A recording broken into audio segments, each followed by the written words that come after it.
কল্পনা করুন একটা দেশের কথা, যেখানে পুলিশ নিজেই মাফিয়াদের প্রশংসা করে, যেখানে সরকার চলে মাফিয়ার টাকায়, যেখানে মাফিয়া বস প্রধানমন্ত্রী বানায় আর দেশের মানুষ তাদেরকে দেশের হিরো মনে করে। এটা কোনো সিনেমার গল্প না, এটা জাপান, পৃথিবীর অন্যতম উন্নত দেশ। আর এই মাফিয়া গ্রুপের নাম ইয়াকুজা।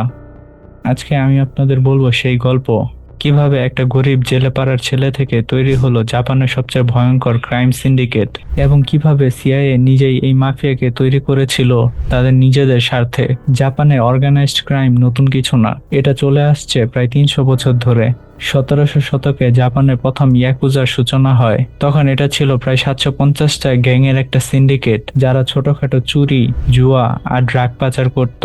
কিন্তু ইয়াকুজা সাধারণ গ্যাংদের মতো ছিল না, তাদের ছিল নিজস্ব মূল্যবোধ, নিজস্ব নিয়ম এবং একটা সুশৃঙ্খল হায়ারার্কি। বসকে বলা হতো ইজাবুন মানে লিডার, আর সদস্যকে বলা হতো কোবুন মানে সন্তান। তারা বসকে বাবার মতো সম্মান করত। আর তাদের সবচেয়ে গুরুত্বপূর্ণ ঐতিহ্য হচ্ছে, যে ইয়াকুজা যোগ দিতে চাইছে তাকে প্রথমে নিজের ছোট আঙ্গুল কেটে বসকে উপহার দিতে হতো, আনুগত্যের প্রমাণ হিসেবে।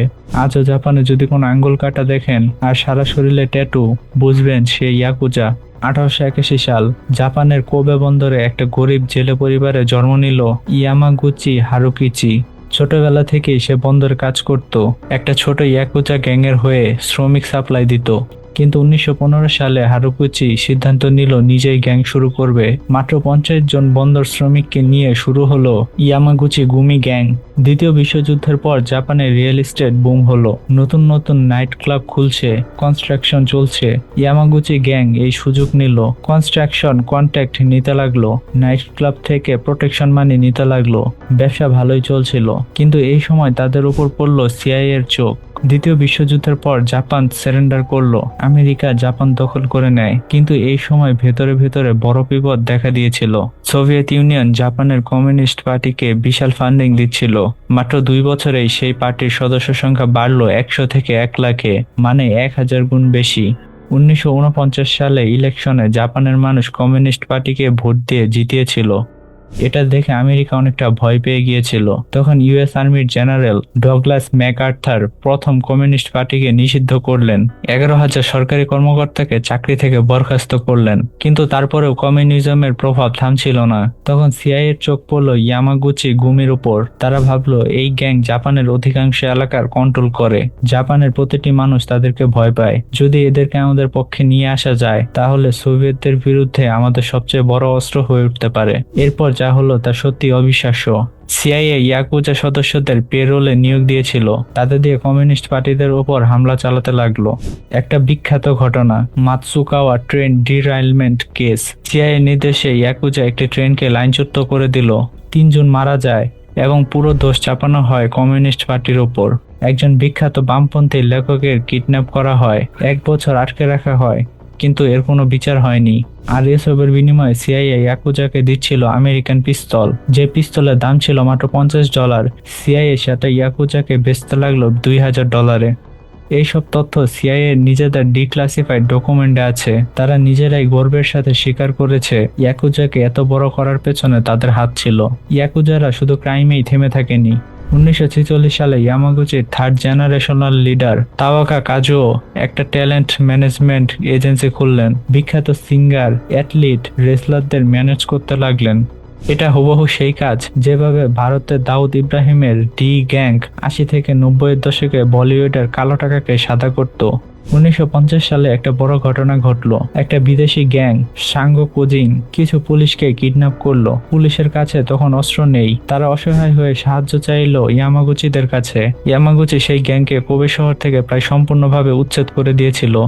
এরপর থেকে মানুষের মনে ধারণা তৈরি হতে লাগলো ইয়ামাগুচিরা দেশপ্রেমিক, তারা দেশের জন্য কাজ করে। মানুষ তাদের হিরো মনে করতে লাগলো। এরপর ইয়াকুজারা গেল রাজনীতিতে। 1955 সালে ইয়ামাগুচির ফান্ডিং এ আর সিআইএ এর সহায়তায় গড়ে উঠল লিবারেল ডেমোক্রেটিক পার্টি বা এলডিপি, এবং সেই বছরই ইলেকশনে এলডিপি জিতল। আর জাপানের প্রথম ইয়াকুজা প্রধানমন্ত্রী হলেন নোবুসুকে কিসি, যিনি ছিলেন ইয়ামাগুচি গুমির সাথে যুক্ত। মজার ব্যাপার, এই নোবুকুসে কিসি ছিলেন জাপানের প্রাক্তন প্রধানমন্ত্রী শিনজো আবের দাদা। 1960 সালে আমেরিকার প্রেসিডেন্ট আইজেনহাওয়ার জাপান সফরে আসার সময় কমিউনিস্টরা সারা দেশে প্রতিবাদ মিছিল করছিল। সরকার পুলিশ না পাঠালো ইয়াকুজাদের 400 সদস্যকে। তারাই সব প্রতিবাদ দমন করলো। 1981 সালে ইয়ামাগুচির থার্ড জেনারেশন লিডার মারা গেলেন। নতুন বস কে হবে এই নিয়ে শুরু হলো টানাটানি। ভোটাভুটির মাধ্যমে তাকেনাকা জিতলেন, হেরে গেলেন হিরোশি ইয়ামা। পরাজয় মেনে না নিয়ে হিরোশি ইয়ামা নিজেই তৈরি করলেন নতুন গ্যাং ইচিওয়াকাই, সাথে নিলেন 6000 সদস্য। 1985 সালে 26শে জুলাই ইয়ামাগুচির বস তাকেনাকাকে হত্যা করা হলো। এরপর ইয়ামাগুচি যুদ্ধ ঘোষণা করলো ইচিওয়াকাইদের বিরুদ্ধে।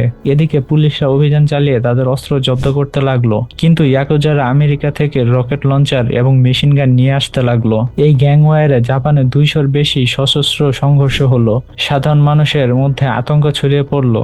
এরপর এলো দুটো টার্নিং পয়েন্ট। প্রথমত 1980-এর দশকে জাপানের অর্থনৈতিক মন্দা চলছিল, তবুও ইয়াকুজারা সাধারণ ব্যবসায়ীদের থেকে প্রোটেকশন মানি নেওয়া বন্ধ করেনি, ফলে মানুষরা অনেকটাই ক্ষেপে গিয়েছিল। দ্বিতীয়ত ইয়াকুজা দক্ষিণ কোরিয়া থেকে নতুন সিন্ডিকেট ড্রাগ আমদানি করা শুরু করলো। জাপানের যুব সমাজে মাদকাসক্তি ব্যাপকভাবে ছড়িয়ে পড়ছিল। জনমত সম্পূর্ণ পরিবর্তন হতে শুরু করলো। 1992 সালে জাপান সরকার বাধ্য হলো এন্টি বোরিয়ান আইন পাশ করতে, অর্থাৎ এন্টি গ্যাং আইন। শহরের মাঝখানে ইয়াকুজা অফিসগুলোকে বন্ধ করা হলো, সম্পত্তি জব্দ করা হলো, নেতাদের জেলে পাঠানো হলো। সাধারণ মানুষ নিজেদের বাড়ির বাইরে অ্যান্টি ইয়াকুজা পোস্টার লাগাতে শুরু করলো। 1994 সালের মধ্যে 192টা গ্যাং সম্পূর্ণ নিঃশেষ হয়ে গিয়েছিল। আর এভাবেই শেষ হয়ে যায় ইয়াকুজাদের গল্প। একটা গরিব জেলে পরিবার থেকে শুরু হয়ে সিআইএর মদতে পুরো জাপান শাসন করা একটা মাফিয়া সাম্রাজ্যের উত্থান এবং পতন। কিন্তু সবচেয়ে ভয়ঙ্কর শিক্ষাটা কি?